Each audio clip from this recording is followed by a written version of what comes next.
ലോകത്തിലെ ഏറ്റവും സമ്പന്ന ക്ഷേത്രമായ തിരുവനന്തപുരം ശ്രീ പത്മനാഭ സ്വാമി ക്ഷേത്രത്തിൽ ഭക്തജന തിരക്കേറുന്നു.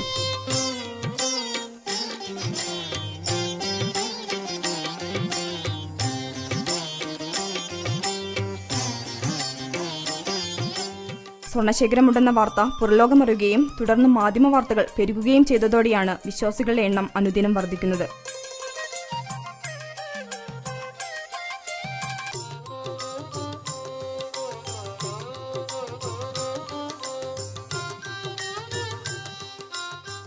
കേരളത്തിനകത്തു നിന്നു മാത്രമല്ല അയൽ സംസ്ഥാനങ്ങളിൽ നിന്നും വിശ്വാസികൾ സംഘമായി ദർശനത്തിനെത്തുന്നുണ്ട്.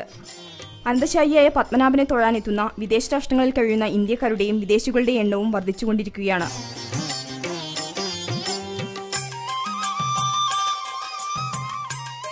സ്വർണ്ണ നിലവറകൾക്ക് സുരക്ഷ ഉറപ്പാക്കുന്നതിനായി ക്ഷേത്ര സംരക്ഷണം പോലീസ് ഏറ്റെടുത്തിട്ടുള്ളതിനാൽ അമ്പലത്തിൽ മാത്രമല്ല പരിസര പ്രദേശങ്ങളിൽ പോലും പരിശോധന കർശനമാക്കിയിട്ടുണ്ട്.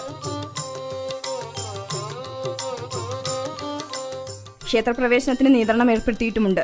എന്നാൽ ഇതൊന്നും ഗൗരവമായി എടുക്കാതെയാണ് ഭക്തസംഘങ്ങൾ എത്തുന്നത്. മാറിയ സാഹചര്യത്തിൽ ഭക്തരുടെ സൗകര്യം മാനിച്ചും പ്രസാദ വിതരണം ഉൾപ്പെടെയുള്ള കാര്യങ്ങളിൽ അധികൃതർ ചില മാറ്റങ്ങൾ വരുത്തിയിട്ടുണ്ട്. സുപ്രീംകോടതി നേരിട്ടാണ് ക്ഷേത്രഭരണം നടത്തുന്നത്. ക്ഷേത്രത്തിന്റെ ഉടമസ്ഥാവകാശവും നടത്തിപ്പും സംബന്ധിച്ചുള്ള നിയമയുദ്ധം മുറുകിയപ്പോൾ ഇടക്കാല ഉത്തരവിലൂടെയാണ് പരമോന്നത കോടതി ഭരണം ഏറ്റെടുത്തത്. ജില്ലാ ജഡ്ജി KP ഇന്നരിയാണ് ഭരണസമിതി അധ്യക്ഷ.